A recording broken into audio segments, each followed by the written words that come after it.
Hello, and thanks for tuning into Taste Radio, the #1 podcast for anyone building a business in food or beverage. I'm Ray Latif, the editor and producer of Taste Radio, and I'm here with my co-hosts, John Craven, Jackie Brugliera, and Mike Schneider. In this episode, we're joined by Luke Montgomery Smith, the co-founder of Plink, a brand of effervescent electrolyte tablets that are designed to enhance hydration for its consumers. Plink. Love saying that name. Great to see Luke and the team at the San Diego meetup hosted by Naturally San Diego a couple weeks ago, maybe 3 weeks ago now. I have no concept of time right now. I'm between coasts. I'm in the Southeast right now. I was in the Northeast this morning. I was in the Southwest a couple days ago, a week ago. I don't know. I mean, you made the most of your Northeast experience this morning, though. Just housing the Chase Sapphire Lounge, Ray. I did take advantage of some of the food offerings. They had a nice huevos rancheros, and then I had some bao sandwiches. Ray got the sample pack. He basically got one of everything. It was pretty impressive. Sounded like they had a variety too. A bunch of different types of food. They did. It was very good. And today is the 10th of February, but when most people are listening to this, it is, of course, Valentine's Day. Happy Valentine's Day to all. I say that, but then every time I talk about Valentine's Day in private, I'm like, curse this day. It's a made-up holiday invented by Hallmark. There's no point to this. I don't know. Jackie, do you celebrate Valentine's Day? Yeah. I'm forced to. I'm kind of like you, Ray. I think it's a Hallmark holiday, but my partner really likes it, so I do it for her. Okay, well that's nice. Yeah. Mike seems like Valentine's Day is just not top of the list for his agenda. I mean, I'm not saying that because I don't think you seem like a romantic guy. I mean, you know. Thanks, Ray. I'll take that from you. Oh boy. We'll just move on from that. We shall move on from that. Sounds like we're all not very romantic. Yeah. Well, I mentioned today's the 10th. Yesterday was the 9th. And the Super Bowl, I believe Super Bowl 59, LIX, that's 59, yes, was held yesterday. And congratulations to the Eagles and all the Philly fans out there. I hope you stayed safe. I saw lots of traffic lights being pulled down and some cars being flipped over and whatnot. And it's funny that it was LIX, right? Because I just kept saying this Super Bowl licks. The Super Bowl licks. Such a bad game. Oh my God. Nice. John, did you watch the Super Bowl? What's the Super Bowl, Ray? Yeah. There's your answer. That was boring. Boring. How about that? Boring. Okay. Well, nobody really watches it for the game anyway, right? You watch it for the commercials. So. I mean, I guess, although when it's like, what was it, 34-0 at halftime? Is that right? Yeah. Kind of takes the wind out of the desire to watch commercials even. I don't know. The Eagles were putting on a show though. And if you don't want the Chiefs to win, then it was a good game. Yeah. Well, the Eagles did indeed prevail, but in terms of who won the commercials, who won the big game commercials, so to speak, I feel like Liquid Death really did a great job. I don't know. I feel like Liquid Death and Nike had the best ads. Yes. I just chucked Liquid Death to our pilot this morning, Ray. Did you? On our flight. Oh yeah. Drink on the job, buddy. Nice. There you go. Nice. Well, that was the thing. That was their whole thing. It was that was amazing. I mean, the commercial was about people drinking Liquid Death in random work scenarios, and it was everyone from a police officer to a bus school driver. And I was with some folks when watching the game, and somehow they weren't aware of Liquid Death. I felt like a lot of people know what it is at this point, but apparently there's quite a few that don't. And they were like, whoa, what's going on here? This is a beer ad? Like, you're not supposed to be drinking beer. Like, what are they trying to say here? They were like, they were freaking out. Hilarious. And I'm like, no, it's water. And at the end of the ad, they're like, it's fine, it's water. And they had their colas as well, or their sodas as well. And I'm like, wow, that's an effective ad. I mean, you really shocked people into thinking that you were encouraging people to drink alcohol in these professional scenarios. They've done a great job of just focusing on the instances where you shouldn't be drinking alcohol. Like I believe last year it was a bunch of kids like having a rager with a bunch of water. So they're just like really focusing on that. And this one was, hilarious. I mean, if any brand is is good at pushing buttons. It's Liquid Death for effect. I mean, just go listen to their death metal albums on Spotify. Whole albums that they put out every year. And also, I mean, don't forget they once made vegan human meat too. So I mean, these guys are good at what they do. Yes. Don't be scared. It's just water. I hope people saw that at the end because I hope they passed out before that. there might have been a few people like calling Fox, the Super Bowl was on Fox, and dialing up their customer service. Yep. Do they still have customer service? I hope they were already reporting it to their Congress people, you know? Yeah. Do you remember back in the day you would watch like a movie and someone would say something kind of incendiary and it was like an old movie and all of a sudden they would cut to like the operator lines at the office of said network Be and be like, going oh my gosh, off. ABC. Oh my god, and they're like What freaking year is out. Like, this? yes. It was I think this was like the Howard Stern movie or the Private Parts. Private Parts was Oh, what like a that when he movie. started to say some weird stuff and all of a sudden the line started blowing up. But I wouldn't be surprised if the same thing happened with Liquid Death. Those were the days when you could just blow up the lines. Some old people calling. Poppi went back to back years now with the Super Bowl. $8 million is what I understand the spend was for a 30-second ad. And for me, it was less memorable than the one last year. And maybe it's just because the ad wasn't for me. You know, it was meant for, their target audience, Gen Z consumers who are looking for better for you option and can relate to some of the folks that they had in their ad. I believe Alix Earl who is a well-known influencer was featured in the ad. Yeah, it gave me big influencer vibes. Like there was a feature of a guy from Love Island, and I mean, I think their demographic is probably watching Love Island, but a lot of like just random celebrities or very niche celebrities and influencers on there, and like a younger demographic. Yeah, I would say so. And the other part of this that I didn't notice any ads for were the big soda companies. Were there ads for Coke and Pepsi and Coke, Dr. Pepper? I don't recall seeing any. Yeah, I mean, I guess there was a Lay's ad. Does that count? No. Doritos, does that count? Saying it's No. part of PepsiCo. Okay, fair enough. But Yeah, and Doritos, that's right. So, well, yeah. But usually, I mean, Pepsi used to have a very big presence at the Super Bowl. It was like the Pepsi halftime show yeah. was Or the old Yeah. Coke polar bear ads. Instead we got, Willem Dafoe acting like he's tweaking to find Mick Find Ultra. Mick I mean, Ultra. Jesus. Yeah. And play pickleball too. That was amazing. Ugh. Did you catch Randy Moss in that ad? He's like, we're athletes. did not see that. Don't recall that one. Yeah, and then Red Bull had one with penguins, but their Red Bull was frozen, and so they couldn't drink the Red Bull. Not quite sure about that one. Classic kind of Red Bull ad. I don't know. That Yeah. seemed like, no offense, but you couldn't do something a little better. Right? I like the Jeep ad the best. I like Harrison Ford. Oh, yeah. He's He's awesome. like, my last name is Ford. He's like, I really like this That was weird. Jeep, even though my last name is Ford. Well, once again, I'm wondering why Harrison Ford is doing these things. If you recall from last week, turns out that Harrison Ford is the new face of Glenmorangie, and which is a Scotch. I'm like, Right. guy's worth $300 million. And now for Jeep. Because he can, right? hot. He's got some time. he wants to make a few more bucks. He's popular. Doing his thing. He's got some time left on Earth. Is that what you're trying to say?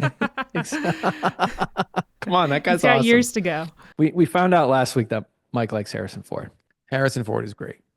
But one thing that came out of the fact that there were no Coke or Pepsi ads was, again, when I was watching the Super Bowl yesterday, someone said, are you guys at BevNet? Are you guys going to talk about like how Diet Coke is like back and like on a tear?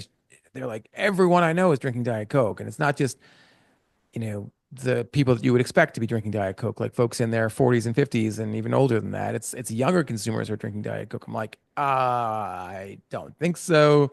Haven't heard anything about that. I think I would know if that were happening, but maybe I'm wrong. Are you guys see people drinking more Diet Coke, or is there something going on that I'm not aware of?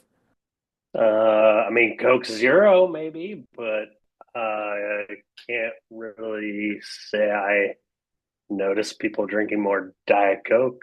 No, and maybe there are things that are happening. I guess what was brought up was that Dua Lipa was in some sort of Diet Coke ad, or like she did some Instagram ad or placement. What I don't know exactly what it was, but maybe that's their strategy nowadays, is doing less of the broad, big commercial kind of marketing and doing a lot more targeted stuff that just we aren't seeing as much. I don't know, but I'm just trying to do some. I just shared an anecdote, and I was trying to get some anecdotal information out of you guys, and it sounds like that person's way, way off. You're way, way off. I haven't seen it. Yeah, I haven't seen either. Well, I hope people get to see more of this brand pretty soon. This is New Water, You NEAU. mean New Water, Ray? Yes, I mean New Water. New Water is a new brand, or at least an emerging brand of bottled water. They have a process which apparently strips all of the bad out of water and keeps all of the good. I think that's the best way for me to describe it without getting too technical. And I say thanks to the folks at New Water because they are a big partner of ours for our Miami meetup. Again, today's the 10th. So tomorrow we'll be holding that meetup and we'll tell you all about it in the next episode of Taste Radio. But we're expecting a great turnout. And I just visited the venue just to check it out. It looks great. And once again, appreciate the partnership of New Water, as well as Matriarch Wealth Management and Lally all of whom are helping out. And yeah, expecting a really, really good time here in Miami. I should have mentioned when I said I was in the Southeast, I should have been more specific and said I am in. Yeah, you're so mysterious man, jet setting everywhere. Yeah, we're in the Wynwood neighborhood, the Wynwood district of Miami, which is really artsy. There's just graffiti, like well done graffiti, if that makes any sense, on pretty much every building over here. It feels like there's a lot of gentrification that's happening at the same time. So it feels like this was a very sort of, live as you are kind of community. And now, like everything in America, if you're close enough to the water, or you wanted to live in a certain part of America, it's getting expensive, and every part is becoming a little bit more cookie cutter. Yeah, Miami's getting taller. It's a tall city. Well, I mean, as far as new beverages go, I got to tell you, I'm away, so I don't have access to a lot of the stuff that we're seeing come into the office. But Jackie, you're in the office right now. What do you got? I have one. I got one new beverage, which is Remedy Organics' new Tropical Greens protein, Nice. which should be at Expo West. I've already drank 3/4 of it. It's pretty tasty. But this one has kale, spirulina, mango, MCT oil, prebiotics, and it is using vegan protein, I believe, as well. So nice and tasty, a little bit sweeter. Got your greens and your protein. I got to try one of those last week. Those are pretty tasty. They also sent us their extraordinarily awesome shots too. Yeah, I got to build up the immunity before Expo West. So Yeah. be chugging a lot of those. Got to start now. I was expecting a lot of hate from last week's episode when I told people not to go to Expo West, which is not exactly what I said. I said there are reasons why you may not want to go to Expo West, and these are valid reasons. We trolled you at every point, so hopefully that was helpful. Yeah, John made it very clear on LinkedIn that I was only speaking for myself and not for anyone else. Right. And then, Don't get us all banned, right? right, it was cleared by the BevNet attorneys at law, of which we're in constant contact with. Thanks to you.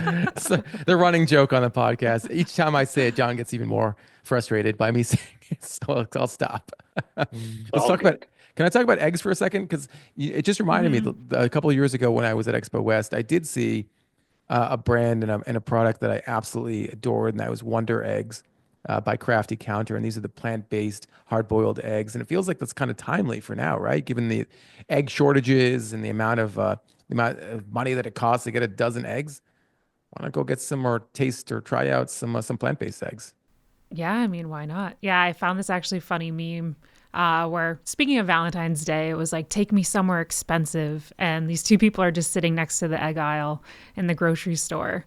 I mean, some grocery stores, they literally have like limits. You can only take one carton of eggs at a time. It's getting kind of crazy over there.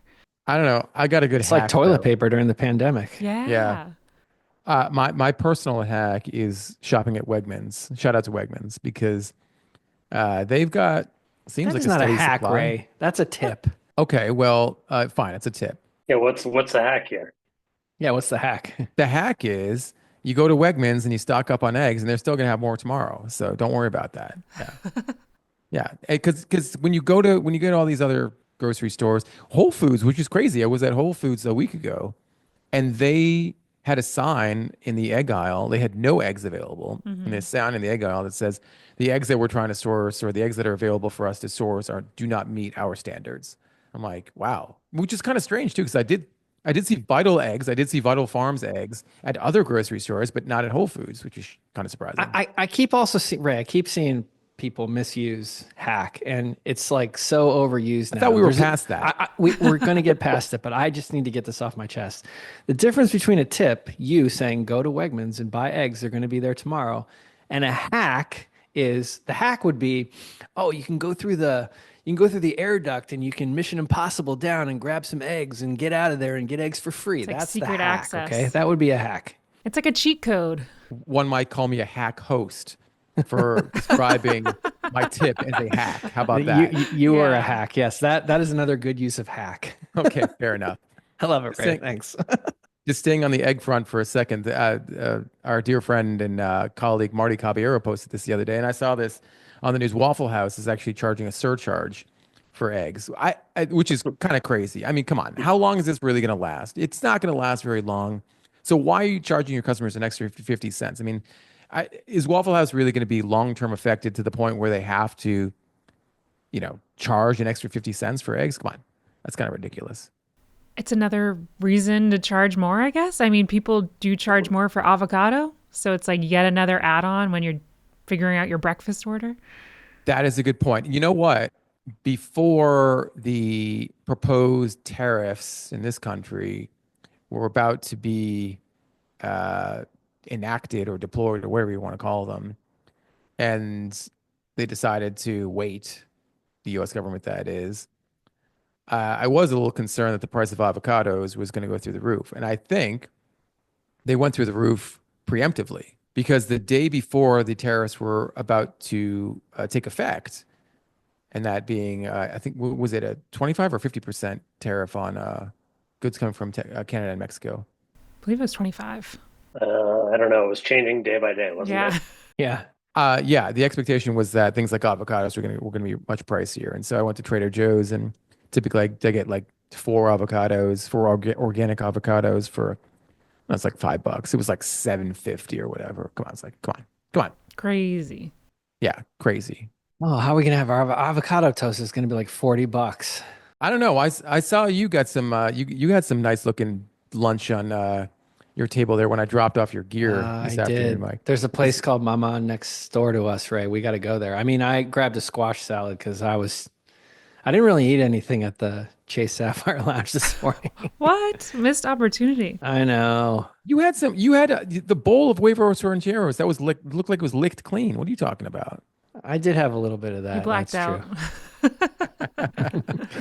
I didn't have a Ray Latif portion, and I regretted it. Just to tie this up neatly, I don't mean to give you grief, Mike, because I did have a minor lunch myself, and it was a half an Italian sub that I did pack in my bag.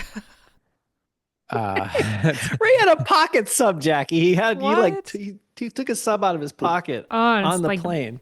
Okay, well, I am so glad I did not travel with you guys. This is a classic Super Bowl dilemma, right? You have the Super Bowl, you order tons of food, and you order too much. And I had basically another foot and a half of sub. Oh my God. He brought a foot and a half of sub. No, not a foot and a half. He just put it in his trench coat. I wrapped up most of them, and I cut the whole thing up into like fourths, and so I had a fourth, which was a big fourth. And then he brought some for TSA.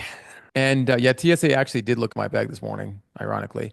Can we get some, Ray? I'm glad I had it. Right? I'm surprised you didn't get any, Mike. I know. I would have taken some pocket sub.